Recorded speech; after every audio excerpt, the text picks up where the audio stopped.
자, 이제 욥기가 이제 막바지에 지금 치닫고 있는데요.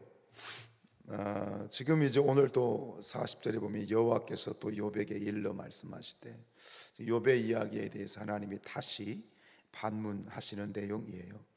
그런데 이 욥기의 신비한 것 중 하나가, 욥기에서 발견되고 있는 놀라운 신비 중에 하나가 뭐냐면, 사실은 욥은 진즉에 그의 아내의 말처럼 하나님을 100번, 정말 10번이고 100번이고 저주하고 주고 마땅한 상황인 거예요. 사실은 우리의 삶을 보면, 우리가 욥이 정말 그냥 우리 일반적인 사람의 모습이라면 하나님을 저주하고 죽어도 남는 상황이거든요.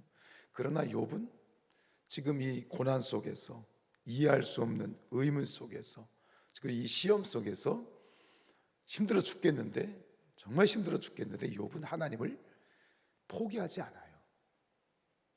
근데 아셔야 될 건 뭐냐면, 우리가 그 내용적으로 봤을 때 욥이 하나님을 포기하지 않은 것처럼 보이잖아요. 하나님을 절대 놓지 않아요. 그런데 정말 알아야 될 건 뭐냐면, 욥이 하나님을 놓지 않는 게 아니에요. 사실은 하나님이 욥을 놓지 않은 거예요. 이 보이지 않는, 그러니까 표면적으로 보면 욥이 하나님을 포기하지 않은 거지라고 말할 수 있겠지만, 그러나 깊이 들어가면, 그리고 오늘 이 뒤에서 하나님이 밝히고 있는 진실은 뭐냐면, 하나님이 욥을 놓지 않고 있어요. 우리 삶에는 보이지 않는 그러한 절대적인 선의를 붙들고 있어요. 여러분 기억하세요? 앞에서 이 사단이가 하나님과의 이제 천상회의여서 욥이 하나님을 이제 딴지를 걸잖아요. 욥이 말이죠, 저렇게 하나님을 잘 믿는 거는 하나님이 주셨기 때문이에요. 하나님이, 어쨌든 욥도 의롭게 살았잖아요. 하나님 앞에 최선을 다해 살았잖아요. 그러니까 하나님이 축복해 주신 거잖아요. 사단이가 한 말이 뭐냐면, 하나님이 한번 하나님의 그 보상을 하지 말아 보세요. 하나님이 공급해 주신 그 축복을 끊어 보세요. 어떻게 하나? 그래가지고 이제, 그래 알았어. 하나님이 공급하셨던, 하나님이 주신 은혜, 하나님 보상을 끊은 것 뿐이에요. 그랬더니 그에게 고난이 닥쳐왔죠. 그때 이제 하나님이 말씀하신 것이 있어요. 처음에는 몸에는 손대지 마라 그랬죠. 재산을 다 가져갔는데 몸에는 손대지 마라. 근데 두 번째 하나님 말씀하신 거 있어요. 그래, 몸을 쳐도 좋다. 근데 뭔 건드리지 마라? 생명은 건드리지 마라. 이 전제를 우리가 쭉 읽어오면서 잃어버린 거죠. 즉 어쨌든 궁극적으로 이의 어떤 모든 그런 재산과 자녀들에 대한 그런 상실, 그리고 두 번째는 몸에 대한 이 상실, 건강의 상실. 근데 하나님이 뭐라고 말씀하시냐면, 생명은 건들지 마라. 결국 궁극적으로 봤을 때 10번이고 100번이고 정말 죽고도 남을 상황인데, 욥이 그 생명을 놓지 않고, 그리고 하나님을 놓지 않았던 것은 결국은 하나님의 섭리 안에 있었던 거예요. 하나님을 붙들고 있었던 거예요. 욥만 그런가요? 우리도 마찬가지죠. 여러분, 어떤 분이 그런 얘기를 하는데 참 공감이 가요. 여러분, 우리가 호흡을 하잖아요. 내가 의지적으로 이 숨을 쉬나요? 숨을 쉬어야지 해서 숨을 쉬나요? 그렇지 않죠. 나도 모르게 숨이 쉬어지잖아요. 누가 그런 얘기를 해요? 우리가 이 숨을 쉬는 것은 하나님께서 우리의 생명을 붙들고 있다는 증거이다 라는 거예요. 우리는 모르는 거죠. 왜냐하면 우리는 우리의 인식의 한계 가운데 갇혀 있기 때문에 내가 이해를 하지 못하는 부분들에 대해서는 내가 용납을 하지 못하는 거예요. 우리는 우리가 이해하는 만큼 사는 것이 아니라 이해할 수 없는 상황 가운데 살아가고 있는 것이, 그게 우리의 삶의 신비죠. 삶의 신비죠. 여러분, 욥만 그런 것이 아니라 우리도 마찬가지예요. 우리도 삶에 보면 이해가 되지 않는 것들이 굉장히 많아요. 신앙생활을 해도 그렇잖아요. 우리가 우리 신앙의 공동체 안에서 보면, 믿음의 같은 식구들 안에서 보면 이해가 안 되는 분들이 있어요. 이해가 안 되는 사람들. 뭐냐면 아니 왜 저분은 하나님을 믿으면서 저렇게 불만이 가득 차서 신앙생활을 할까? 혹은 저분은 왜 저렇게 성의 없이 신앙생활을 할까? 때로는 왜 저 사람은 자신이 해야 될 최소한의 책임도 지지 못할까?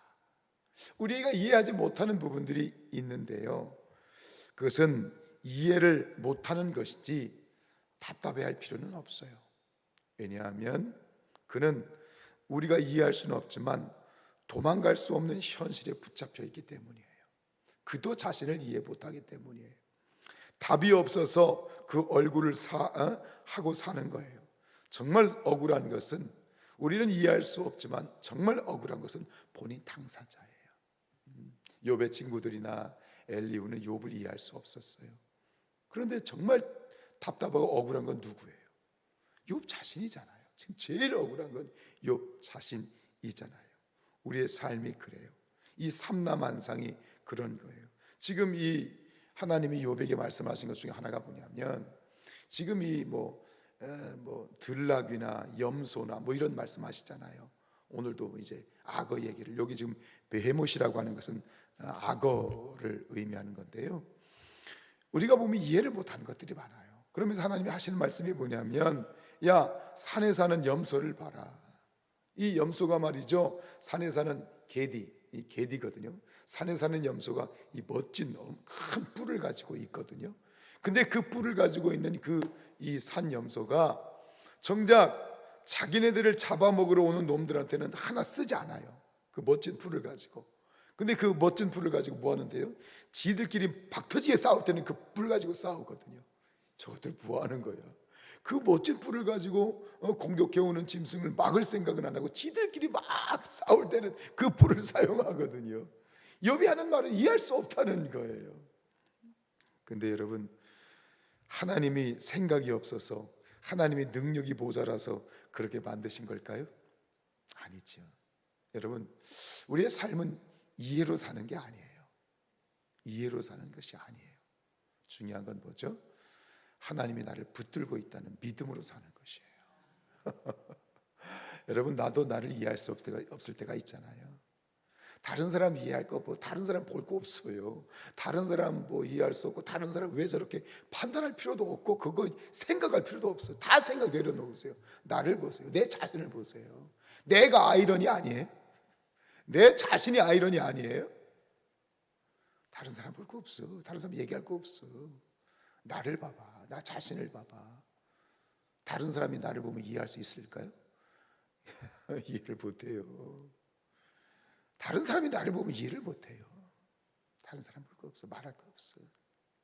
그런데 내가 이렇게 살아가는 이유가 뭔지 아세요? 말씀드렸잖아요. 뭐라고요? 하나님이 나를 붙들고 계시기 때문에.